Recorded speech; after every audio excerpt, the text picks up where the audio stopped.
Como se comporta o gráfico? Quando a carga é positiva, o potencial é positivo. Então, a distância só pode ser positiva.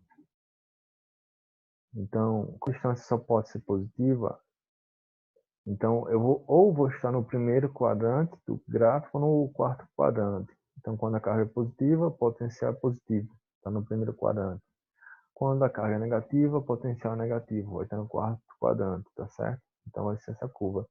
À medida que, quando a carga é positiva, à medida que a distância aumenta, o potencial diminui.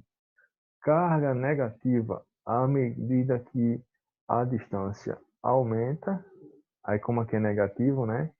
Então, no negativo, quando ele vai se aproximando do zero, aqui, ó, ele está aumentando o valor. Porque no negativo, tipo, você vai de menos 100 para menos 80, menos 60, menos 40, você está tipo, recuperando, você está aumentando, né? Então, para não confundir. Potencial de várias cargas. Ih, meu Deus, potencial de várias cargas é simples de fazer. Não precisa se preocupar com a direção para cada carga. É só calcular o potencial que cada carga vai gerar naquele ponto P e fazer a soma. Só isso. Eu costumo fazer assim. Acho cada potencial e somo. Mas também há quem prefira pegar aqui, substituir a fórmula, colocar a constante em evidência e fazer aqui com essa fórmula maior, né? Cada carga seria Q1, D1, Q2, D2, Q3, D3 e Q4, D4. Faltou colocar o índice aqui, 1, 2, 3 e 4 nas cargas. Mas eu particularmente, calculo cada potencial e somo aqui e dá certo, certo? Como é que funciona? Suponha que a gente tenha essas três cargas, Q1, Q2 e Q3, distâncias aqui em relação ao ponto P. Eu quero saber qual é o potencial resultante. Então, o potencial resultante seria o quê? O potencial resultante seria o potencial de 1 no ponto P, potencial de 2 no ponto P e o potencial de 3 no ponto P. Distância de 1 até P, 1 metro. Distância de 2 até P, 2 metros. Distância de 3 até P, 1 metro. Carga 1, 10 vezes 10 a menos 6. Carga 2, menos 30 vezes 10 a menos 6. E carga 3, 5 vezes 10 a menos 6. O meio é o vácuo constante, é 9 vezes 10 a nona, né? Newton metro quadrado por Coulomb ao quadrado. Então, os dados estão aqui anotados. Distância de 1 a P, distância de 2 a P, distância da carga 3 ao ponto P. E aqui os valores de carga. Tudo organizado aqui, anotado. Primeiro eu organizei os dados. Então, para achar o campo resultante, potencial do ponto P, seria o potencial da carga 1 no ponto P, mais o potencial da carga 2 no ponto P, mais o potencial da carga 3 no ponto P. Então, vou achar cada um dos potenciais e no final vou fazer a soma. Então, potencial de 1 no ponto P seria constante, 9 vezes 10 a nona. A carga, 10 vezes 10 a menos 6. E a distância de 1 até P vale quanto? 1 metro. Dividir por 1 não altera. Aí 9 vezes 10 vai ficar 90. 10. Conserva a base 10 e soma os expoentes. 9 menos 6, 3. Então, 90 vezes 10 a terceira. É só passa a vírgula no final de tudo. Passa a vírgula agora não. Aqui do expoente aqui. Só passa a vírgula no final. Potencial 2. A constante. A carga 2 é menos 30 vezes 10 a menos 6. E a distância de 2 até P é 2 metros. Aí eu fiz aqui, ó. 90 menos 30. 90 vezes menos 30 dá menos 270. Aí multiplica aí. A menos 270 você divide por 2, certo? Fica menos 270 dividido por 2 vai ficar menos 135. Aí conserva a base 10, conserva a base 10 e soma os expoentes. Que no caso aqui subtrai 9 menos 6, 10 a terceira. Potencial de 3 no ponto P. A constante 9 vezes 10 a nona, certo? Vai ficar 9 vezes 10 a nona. A carga 3 é 5 vezes 10 a menos 6 e a distância de 3 até o ponto 1. 9 vezes 5, 45. Conserva a base 10. Soma os expoentes, que no caso subtrai aqui. 9 menos 6, 3. 45 vezes 10 a terceira. Então, eu tenho o potencial de 1, potencial de 2, potencial de 3. O trabalho que eu vou ter agora é qual? Somar. Pronto. Então, continuando aqui, certo? Continuando aqui. Então, potencial total vai ser a soma dos potenciais. Então, esses potenciais foram calculados. Então, vou somar 90 vezes 10 a terceira com menos 135 vezes 10 a terceira com 45 vezes 10 a terceira. A gente fala soma, mas quando tem um potencial negativo, a gente vai subtrair, porque aqui você tem o jogo de sinal, né? Mais com menos vai ser menos. Então, aqui vai ficar 90. Eu posso conservar, colocar em evidência aqui o 10 a terceira, né? Fica 90 menos 135 mais 45. Aí essa soma aqui vai dar quanto? 0 vezes 10 a terceira, que dá zero. Então, fazendo essa conta todinha para dar zero. Então, o potencial elétrico no ponto P é zero. Certo? O potencial elétrico no ponto P é zero. É a mesma nota que se você tem se não estudar, certo?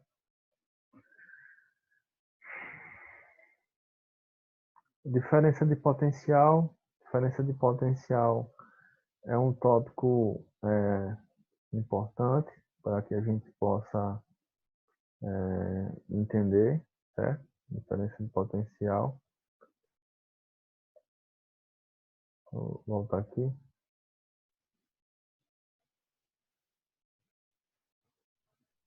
Diferença de potencial, ela também é chamada de voltagem ou tensão. É uma das mais importantes grandezas da eletricidade. Vai ser muito usada quando a gente estudar a parte de corrente elétrica, resistência elétrica, muito usada.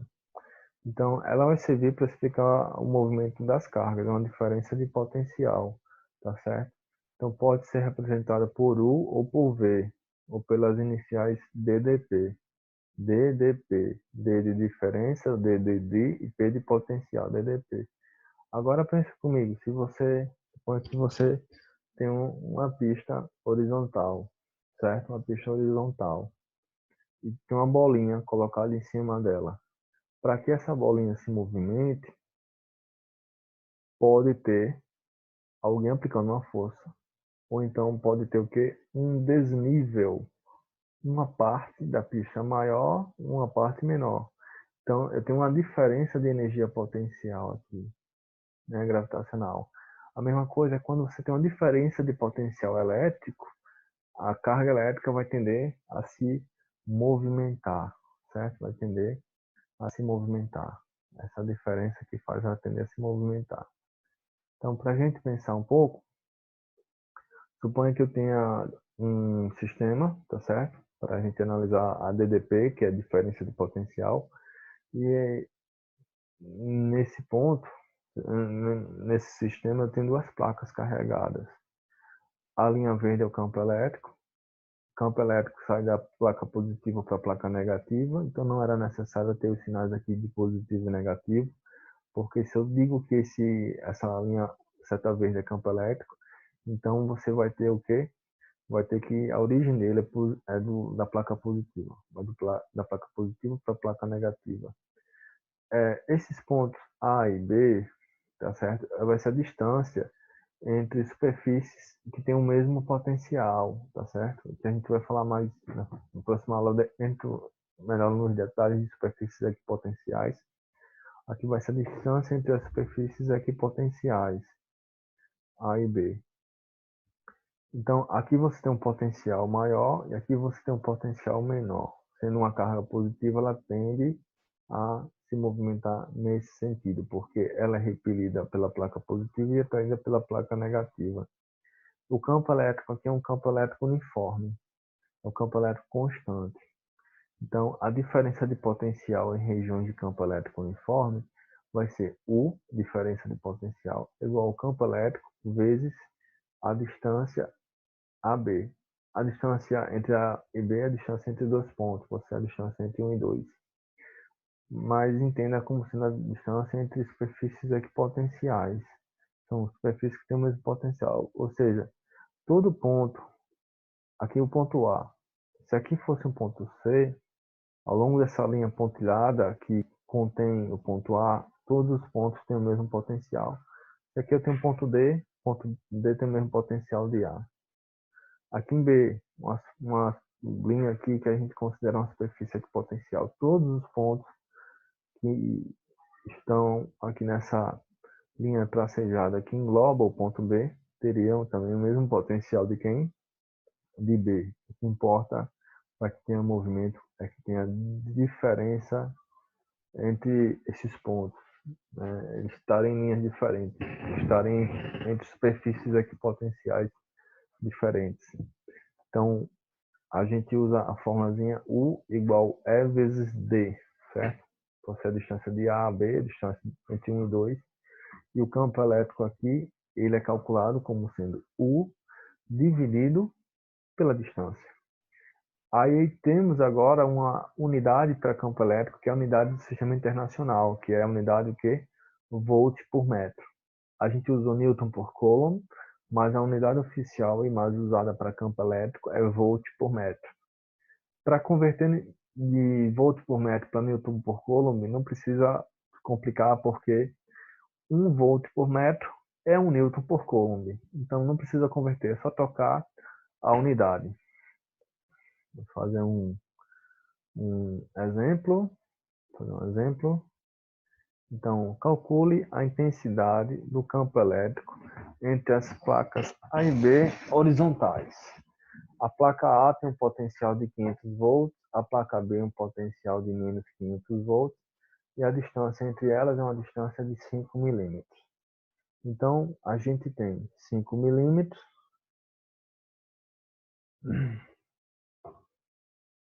Aqui faltou eu colocar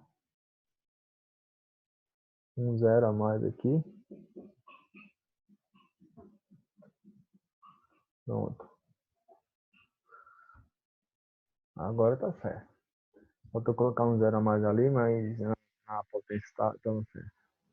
A distância é 5 milímetros. Seria 5 dividido por 1000. 0,05 seria 5 vezes 10 a menos 3 metros. Certo? Potencial de A 500 volts, potencial de B menos 500 volts. E a diferença de potencial VA menos VB seria 500, menos 500, vai ficar potencial de 1000 volts, certo? Então, se aqui fosse zero, ele ia ficar de 0 para 500, é 500. Agora, de menos 500 para chegar em 500, eu tenho que ter de menos 500 para chegar em zero, eu vou gastar 500. E de zero para chegar em 500, eu vou gastar mais 500, é 1000. Pensa em dinheiro. Você deve R$ 50 e quer ficar com 50 positivo. Então você tem que ganhar 50 para zerar sua dívida e depois ganhar mais 50 para sair do zero para ficar no 50 positivo. Então no caso você tem que ganhar 100. Mesma coisa que esse exemplo. Então de menos 500 para 500. Então a diferença de potencial VA menos VB, certo? A diferença de potencial VA menos VB vai ficar 500 menos 500. 500 mais 500 é 1000, 1000 volts. Então, aplicando a formulazinha, o campo elétrico é a diferença de potencial pela distância entre as superfícies equipotenciais, ou seja, no caso também pode ser a distância entre as placas. As placas também funcionam como superfícies equipotenciais, porque ao longo de toda a placa A, o potencial é 500 volts. Ao longo de toda a placa B, o potencial é menos 500 volts. Esse 10 a menos 3 eu passo para cima, passa positivo. 1000 dividido para 5, 1000 dividido para 5 dá 200. Né? R$ 1.000 para 5 pessoas, 200 para cada uma. Aí para esse valor ficar menor que 10, né? Então tem que andar uma casa. Ixi, andar uma casa fica 20. Então tem que andar outra casa, ao invés de ficar 20, fica 2. Ando duas casas para a esquerda. Ando duas casas para a esquerda. Então vou somar duas unidades ao expoente. Então, Em vez de ficar 3, vai ficar 5. Campo elétrico, 2 vezes 10 a quinta volts por metro. Pronto.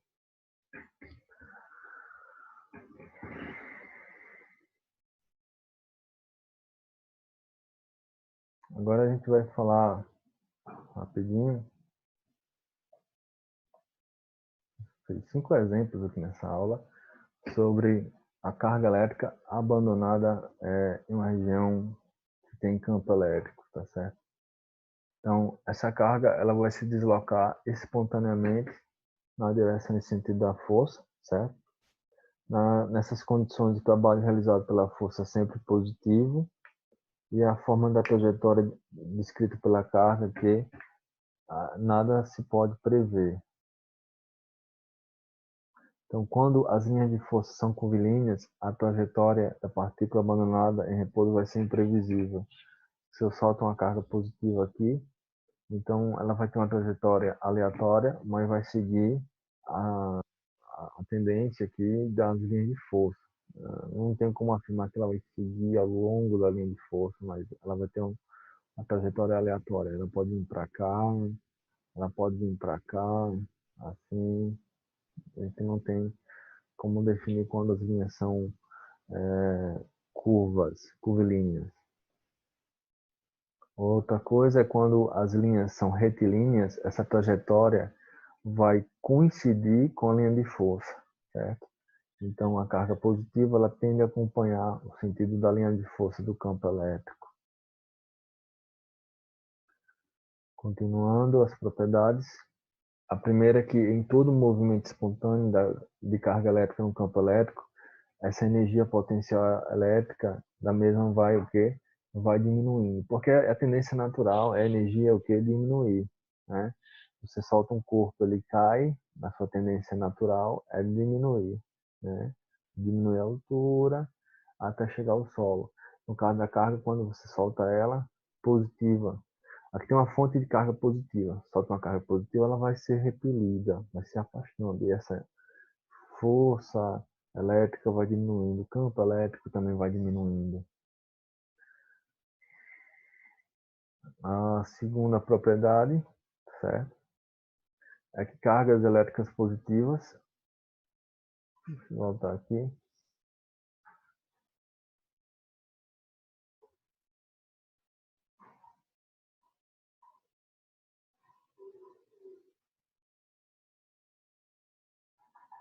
um momento.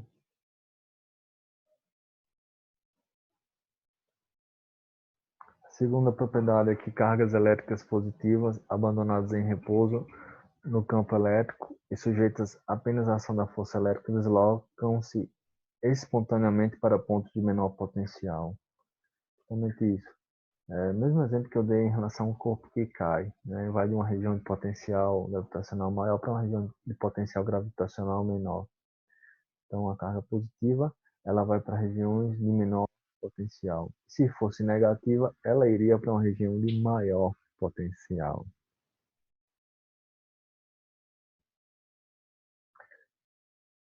Então, carga elétrica negativa, abandonada em repouso no campo elétrico sujeito apenas à ação deste, deslocam-se espontaneamente para pontos de maior potencial. É o sentido contrário quando é negativo, certo? Então, essas são as propriedades. Em breve lanço a próxima aula.